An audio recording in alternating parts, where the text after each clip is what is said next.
비디오를 봤는지 눈이 벌겋고 막 아주 제 느낌에는 그랬어요. 막 무슨 귀신처럼 보이는 거예요, 순간적으로.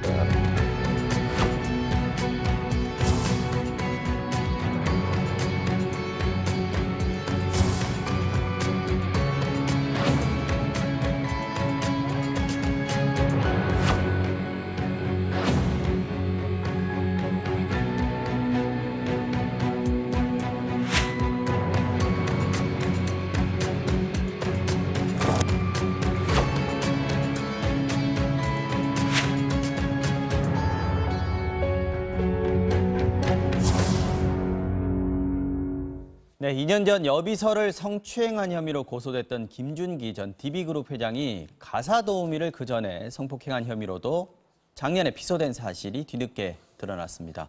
하지만 미국으로 간 김 전 회장은 고소장이 접수된 지 1년 반이 지나도록 조사 한번 받지 않았는데요. 법무부가 국내 송환을 위해서 미국의 범죄인 인도 요청을 하기로 하자 주치의의 허락을 받는 대로 귀국해서 조사받겠다, 이런 입장을 오늘 밝혀왔습니다. 이 내용 김지혜 변호사, 이웅혁 교수님과 함께 자세히 들여다보겠습니다. 두 분 어서 오십시오. 안녕하세요. 네. 자, 먼저 어제 성폭행 피해자가 라디오에 출연해가지고 당시 상황을 좀 증언을 했는데 내용이 좀 상당히 충격적이었어요. 네, 그렇습니다. 그 2016년부터 약 1년간 그 남양주에 있는 그 김준기 회장의 별장에서 네. 상습 성추행 또는 상습 성폭행이 이루어진 듯한 취지의 발언이 있었습니다. 네. 좀 더 구체적으로 살펴보면 그 김 회장이 외국에서 네. 음란물로 보이는 책자와 음란물 비디오를 갖고 온 이후 혼자 시청을 한 직후에 옆으로 오라고 하면서 물리력을 사용해서 앉으라고 하더니 일정한 성폭행을 한 것 같다라고 하는 취지의 얘기를 했고요.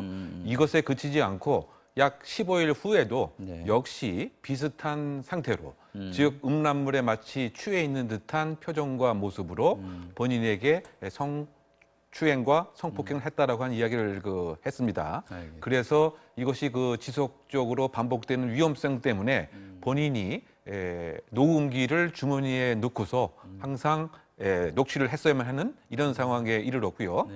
더군다나 그 상황에서는 일을 그만두고 싶었지만 경제적인 어려움 때문에 그만두고 있지 못하다가 어느 정도 극한 상황에서 결국은 그만둠으로써 이 상황을 모면할 수 있었다. 이렇게 이야기를 한 상황입니다. 알겠습니다. 일단 어제 CBS 라디오 김현정의 뉴스쇼에 출연해서 피해자가 직접 증언한 내용 잠시 들어보시겠습니다.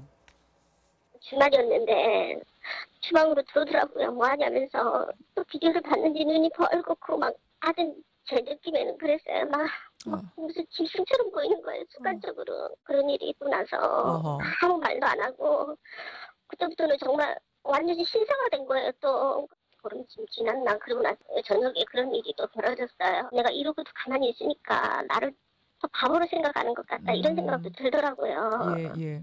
그래가지고 제가 이제 그때부터 이제 녹음을 주머니에 넣어갖고 다녔어요. 자, 내용을 들어보면요, 이게 지금 한 번 일어난 일이 아니고 상습적이었다는 걸 좀 느낄 수 있는 것 같고, 또 보면 특징은 비디오를 보고 나서 이런 일을 했다는 건데 어떻게 보이십니까? 네, 이 김 전 회장이 3, 4개월 정도 해외에 다녀온 다음에요. 음란물을 굉장히 많이 사가지고 돌아왔다고 합니다. 네. 이제 그러면서 그 부하 직원한테 시켜가지고 직접 거실에서 바로 비디오를 틀 수 있도록 그렇게 어떤 기계 설비도 다 갖춰놨다고 하고요. 네. 심지어는 이 피해자가 집안에서 일을 하고 있는 동안에도 스스럼 없이 그 음란 비디오를 틀어서 봤다고 합니다. 그리고 거의 쉬고 있을 때는 그 음란 비디오와 함께 그렇게 쉬는 모습을 보였다라는 것인데요. 이제 그렇게 치자면 이 부분은 약간의 성도착 증세를 보이고 있는 것이 아닌가 싶고요. 성도착 증세. 그래서 오히려 약간은 좀 치료가 필요한 그런 상태인지도 모르겠다라는 그런 생각을 들도록 만드는 부분입니다. 이 내용을 보면 또 성폭행하고 나서는 또 아무 일 없다는 듯이 신사가 되었다라고 얘기를 한단 말이죠. 이 지금 김준기 전 회장이 그 전에 이제 재직 당시에 직원들로부터나 주변으로부터 상당히 평가가 좋았던 분이에요. 네, 서민적이고 소탈하다, 네. 이런 평판도 있었던 것 같고요. 이 도우미로 일하는 그 A 씨도 좀 이상한 듯해서 주변에게 물어봤더니 회장님이 늘 소탈하다라고 이야기를 하더라. 그런데 결국은 권력지향적 성범죄자가 아닌가 저는 그런 생각이 드는데요. 네. 평상시에는 온화하고 사회적 평판을 그대로 유지하려고 하는 모습이 있지만 본인의 금력과 권력을 성적인 복속을 통해서 만족시키려고 하는 이와 같은 권력지향적 성폭행범의 모습이 아닌가 저는 그런 추정을 합니다. 더군다나 음란물에 그 심취했다고 하는 점은 네. 관음증적 증세도 분명히 있는 것이고요. 그 음란물의 그 내용을 가만히 그 분석하게 보면 일반적으로 여성은 단순한 성적 객체에 불과한 수동적인 모습이고 남성이 계속 그 공격적인 모습이 그 보통입니다. 네. 그래서 그것을 확인받고 싶어하는 여러 가지 그 언행들을 그 봐서는 권력지향적 성폭행범이 아닌가 이런 추정을 가능하게 하는데요. 결국 그 언어의 그 행태에 있어서도 이를테면 지시를 하는 이런 언어를 많이 그 사용하는 거죠. 가만히 있어 보라는 얘기에서부터 자신의 그 나이를 이렇게 얘기하면서 괜찮지 않느냐. 즉 성적인 확인을 내가 이를테면 금력과 또는 정치력 또는 실력으로 권력으로서 확인받고자 하는 전형적인 권력지향적 모습이 아닌가 생각이 되고요. 그리고 이것이 발각되지 않을 가능성이 있고 설령 발각된다 손치더라도 내가 이것을 다 해결하고 무마할 수 있다라고 하는 무언의 확신이 있었기 때문에 나타나는 권력자들의 성추행적 모습이 아닌가 평가해 봅니다. 자, 김준기 전 회장의 성폭행 의혹에 대해서 DB그룹 측은 이렇게 얘기하고 있습니다. 잠깐 들어보겠습니다. 구체적인 액수까지 거명을 하고 추가로 또 돈을 얼마를 더 달라. 그렇지 않을 경우에는 청와대도 찾아가고 뭐 언론에도 알리고. 자, 저 얘기는 뭐냐면 합의금을 줬다는 거예요. 그래서 합의에 의해서 성관계를 했던 것이고 뭐 그 부분은 피해자도 인정을 한다 이런 식으로 얘기를 하고 있는 건데 지금 피해자 입장이 어떤 건지 또 인터뷰를 보면은 자세히 들어보면 내가 입을 다물겠다라는 뜻으로 돈을 받았다. 이 부분은 또 피해자도 얘기를 하고 있습니다. 2,200만 원 정도. 그런데 이제 김 전 회장의 이야기를 들어보면은 네. 모순되는 부분이 있는 게요. 합의에 의한 성관계였다라고 하면 합의금을 줄 필요가 없죠. 그렇죠. 네, 근데 네. 이제 마지막에 준 2,200만 원이 합의금이었다라고 주장을 한다는 거는 그럼 앞선 성관계는 어쨌든 의사에 반한 것은 맞다라는 인정하는 셈이 되기 때문에 두 주장이 서로 모순되는 그런 경향이 좀 있는데요. 그런데 이제 이 2,200만 원의 명목이 도대체 무엇이냐에 네. 관련돼 가지고는 지금 피해자의 진술이 명확히 그때 발생한 그 사건에 대한 어떤 정신적인 피해를 보상하기 위한 용도라고 이야기를 하지는 않고 있기 때문에 이 성질이 굉장히 다툼이 있을 수가 있습니다. 퇴직한 뒤에 생활금이다, 생활비다 그 명목으로 받았다는 얘기도 했었고요. 네. 또 조금 더 들어보면은 아까 제가 말씀드렸다시피 이 일에 대해서는 함구하겠다는 뜻이 들어 있었다는 것도 알고 있었다. 뭐 이런 정도까지는 얘기가 됐는데 네. 이게 만약에 법적으로 따지게 되면 네. 지금 고소를 하지 않았습니까? 예. 어떻게 되는 겁니까? 이게? 지금 합의를 했다라고 해가지고 처벌이 불가능한 죄가 아닙니다. 그렇죠. 예, 성범죄는 네. 지금 현재는 반의사 불벌죄도 아니고 친고죄도 아니기 때문에 합의를 하더라도 그대로 처벌이 가능한 그런 범죄고 다만 합의를 했다는 사실이 양형에 있어서 참작 사유가 될 참작 뿐인 사유는 되지. 것인데요. 네. 그런데 과연 정말로 합의가 있었느냐 이 부분에 대해서 사실은 이 돈을 주는 사람의 입장과 돈을 받는 사람의 입장이 좀 다를 수가 있는 거고요. 그렇죠. 그 관계에서 예를 들어서 제가 김 전 회장이라면 만약에 내가 이 돈을 주면서 명확히 몇 월 며칠 날 있었던 어떤 불미스러운 일에 대해서 정신적 피해를 보상하는 그런 내용이다라고 만약에 정확히 이야기했다고 하면은 오히려 나중에 더 문제가 생길 여지가 있기 때문에 네. 애매모호한 태도로 합의금을 줬을 가능성이 있고요. 네. 그러면 받는 사람 입장에서는 그거를 어떤 성폭행에 대한 합의금으로 인식한 것이 아니라 그냥 단순히 여기서 일어난 어떤 김준기 전 회장의 사생활 이 부분에 대해서는 좀 조용히 해달라 내지는 어떤 이유를 붙여서 나를 내쫓기 위한 그런 명목상의 금액에 불과했다라고 인식할 수가 있는 것이거든요. 그래서 만약에 진정 어린 그런 사과와 반성을 함께 하면서 정확히 무엇에 대한 위자료인지를 제시하지 않았다고 하면 이 금액을 그때 일어났던 성폭행에 대한 합의금으로 보기엔 좀 어렵지 않겠느냐라는 생각이 듭니다. 알겠습니다. 자, 말씀하신 대로 김 회장 측은 합의하에 이루어진 성관계다라는 주장을 하고 있습니다. 피해자는 여기에 대해서 강력하게 부인을 하고 있는데요. 이 피해자가 관련해서 녹취를 해놓은 게 있었습니다. 공개했는데 피해자 A씨가 직접 녹음한 내용 들어보시겠습니다. 나 안 읽었지? 아니 좀 하지 마시라고요. 나이 먹고 이제 더 부드럽게 굴 줄 알아야지. 가만히 있어.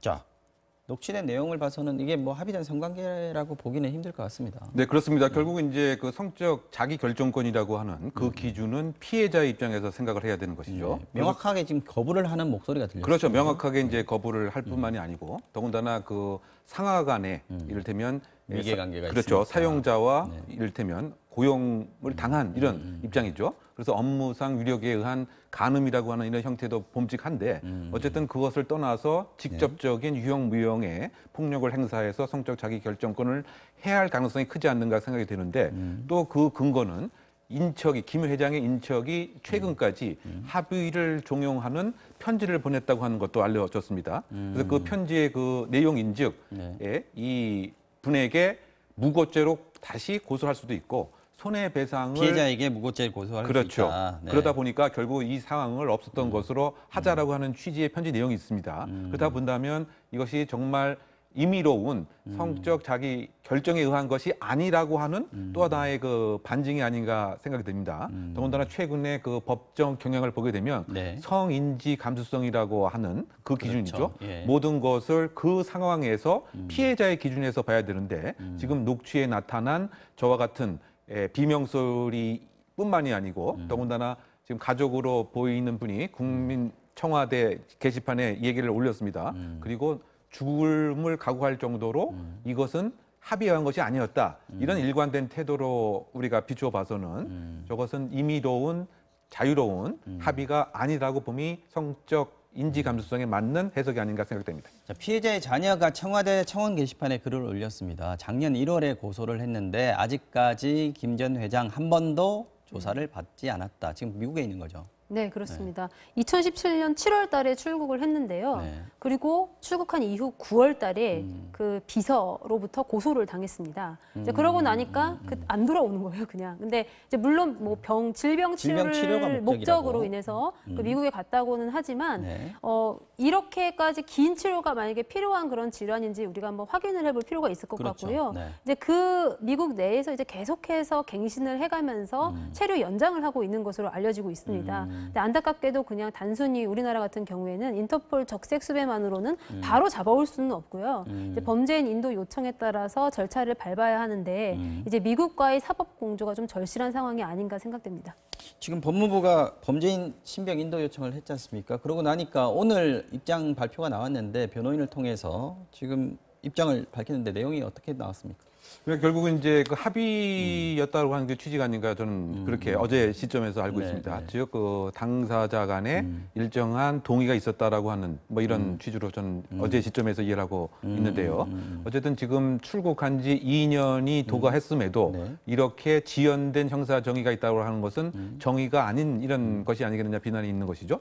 더군다나 그 7월 달, 9월 달 그 시점에서 수사기관에서 네. 조금 일찍 출국 금지 조치를 했으면 이런 일이 없었던 것은 아닌가 생각이 듭니다. 어쨌든 오늘 밝힌 입장을 보면 주치의가 허락을 해주면 바로 돌아오겠다 뭐 이런 의사를 밝혔는데 말이죠. 네, 국민적 뭐 비난 여론이 굉장히 거세지니까 그렇게 입장 발표를 했는데 그렇다고 정말로 지금 바로 들어오겠다는 뜻은 또 아닌 것 같아요. 그렇죠. 조건부잖아요. 그렇죠. 주치의 허락을 받고 들어오겠다. 근데 뭐 주치의 허락이 반드시 주치의가 들어올 수 허락 안 있는 해줘서 내가 못 그런 들어왔다고 요건, 얘기할 수 있는 그런 요건이라고 볼 수는 없기 때문에 이것도 단서를 단 그런 조건부 입장 표명이라고 보고요. 정말로 들어올지는 실제로 한국당을 밟아야지만 우리가 알 수 있을 것 같습니다.